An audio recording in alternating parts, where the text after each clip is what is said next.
మౌనం ఈ బిడియం ఇదేనా చెలియ కానుక ఈ మౌనం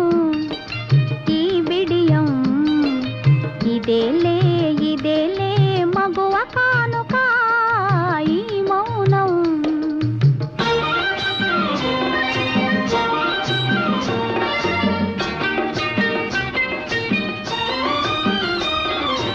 ఇన్ని నాళ్ళ మనవలపులు వికసించుట ఇందుకా ఇన్ని నాళ్ళ మనవలపులు వికసించుట ఇందుకా మమత